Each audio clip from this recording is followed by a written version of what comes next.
Assalamualaikum warahmatullahi wabarakatuh. Kami di sini akan mempresentasikan hasil diskusi kami yang berjudul Pasar Valuta Asing.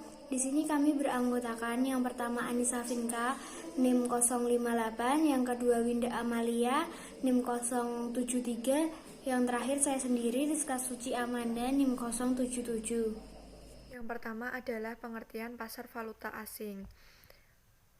Pasar valuta asing atau yang biasa disebut dengan bursa falas adalah suatu mekanisme di mana orang dapat mentransfer daya beli antar negara, memperoleh atau menyediakan kredit untuk transaksi perdagangan internasional, dan meminimalkan kemungkinan resiko kerugian akibat terjadinya fluktuasi kurs suatu mata uang. Sedangkan pengertian pasar valuta asing menurut Islam dikenal dengan istilah al-sarofah, berasal dari kata al-sarf yang secara etimologi mempunyai makna yaitu mengembalikan sesuatu dengan berpaling, menafkahkan, menukarkan kelebihan. Al-sarf adalah jual beli nilai uang dengan nilai uang yang lain yang mensyaratkan nilai yang sama dan pertukaran saat itu juga sebelum kedua belah pihak berpisah. Jual beli mata uang ini diperbolehkan secara syariah ketika syarat-syarat sahnya terpenuhi.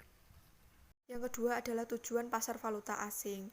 Tujuan adanya valuta asing dalam transaksi dunia adalah sebagai media untuk bertransaksi di negara lain, misalnya oleh turis asing. Lalu sebagai media untuk mempertahankan daya beli, untuk bisa mengirimkan uang ke luar negeri dengan mudah, untuk mendapatkan keuntungan di pasar falas, selanjutnya untuk mengurangi resiko fluktuasi nilai tukar, dan untuk mempermudah kegiatan belanja di negara lain. Jenis-jenis pasar valuta asing. Jenis pasar valuta asing dibagi menjadi 3. Yang pertama yaitu spot transaction.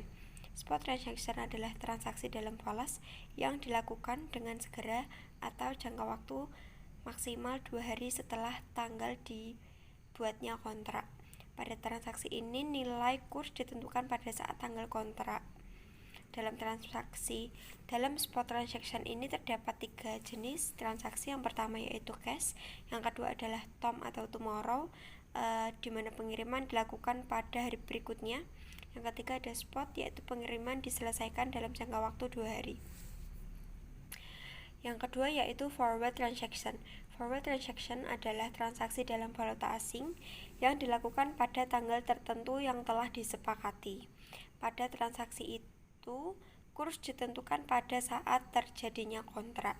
Transaksi ini sering digunakan dengan tujuan hedging dan spekulasi guna semata-mata untuk menghindari kerugian yang dapat terjadi akibat perubahan kurs. Yang ketiga future transaction atau pasar currency future adalah pasar yang memfasilitasi perdagangan kontrak currency future. Suatu kontrak currency future menetapkan suatu volume standar dari suatu valuta tertentu yang akan dipertukarkan pada tanggal penyelesaian tertentu di masa depan. Selanjutnya adalah fungsi dari pasar valuta asing. Yang pertama, transfer daya beli sangat diperlukan terutama dalam perdagangan internasional dan transaksi modal yang biasanya melibatkan pihak-pihak yang tinggal di negara yang memiliki mata uang berbeda. Yang kedua, fungsi valuta asing yang kedua, penyediaan kredit. Pengiriman barang antar negara dalam perdagangan internasional membutuhkan waktu, oleh karena itu harus ada suatu cara untuk membiayai barang-barang dalam perjalanan pengiriman termasuk setelah barang sampai ke tempat tujuan yang biasanya memerlukan beberapa waktu untuk membiayai barang-barang dalam tujuan pengiriman tersebut. Fungsi yang ketiga adalah mengurangi resiko falas. Falas importir mengharapkan memperoleh keuntungan hasil usaha perdagangan dalam kondisi normal dari kemungkinan resiko yang tidak diperkirakan. Misalnya terjadi perubahan kurs yang tiba-tiba sehingga mempengaruhi besarnya keuntungan yang telah diperkirakan. Untuk selanjutnya adalah mekanisme pasar valuta asing. Transaksi pasar valuta asing dapat dilakukan dengan 2 arah dalam transaksi keuntungan. Dalam mengambil keuntungan, seorang dapat membeli dahulu lalu ditutup dengan menjual ataupun sebaliknya. melakukan penjualan dahulu kemudian ditutup dengan membeli. Menurut hasil survei Bank International for Settlement Bank Sentral Dunia yang dilakukan pada akhir tahun 2004, nilai transaksi pasar valuta asing mencapai lebih dari 1,4 triliun US dollar perharinya. Mengingat tingkat likuiditas dan percepatan pergerakan harga yang tinggi tersebut, valuta asing juga menjadi salah satu alternatif yang paling populer karena return on investment atau tingkat pengembalian investasi serta laba yang akan didapat bisa melebihi rata-rata perdagangan pada umumnya. Akibat dari pergerakan yang cepat tersebut, maka pasar valuta asing juga memiliki resiko yang tinggi. Karena hal ini wajar ketika tahun 1997 terjadi krisis keuangan di negara Asia, begitu pula tahun 1991 di Amerika. Kelebihan dan kekurangan pasar valuta asing. Kelebihan pasar valuta asing yang pertama yaitu 24 jam kerja. 24 jam kerja dalam pasar valuta asing ini terjadi selama 5 hari dalam 1 minggu. Yang kedua yaitu likuiditas, yaitu tinggi rendahnya broker atau dealer dalam pasar falas menentukan harga menjadi lebih stabil dalam pasar valuta asing. Yang ketiga, rendahnya biaya transaksi. Biaya transaksi yang ada pada pasar valuta asing ini tidak dikenakan biaya alias gratis karena dilakukan secara online. Namun apabila ada penarikan dari akun ke rekening penerima, baru akan dikenakan biaya admin. Kemudian keuntungan dari kenaikan dan penurunan harga.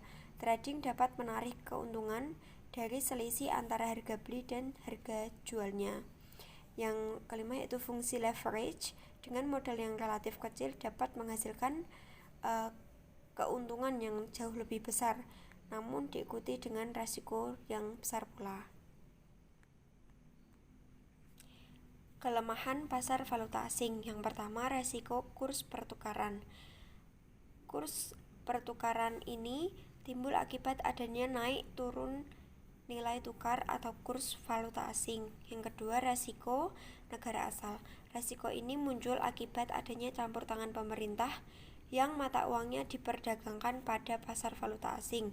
Contohnya, adanya intervensi bank sentral dengan menaikkan tingkat suku bunga pembeli.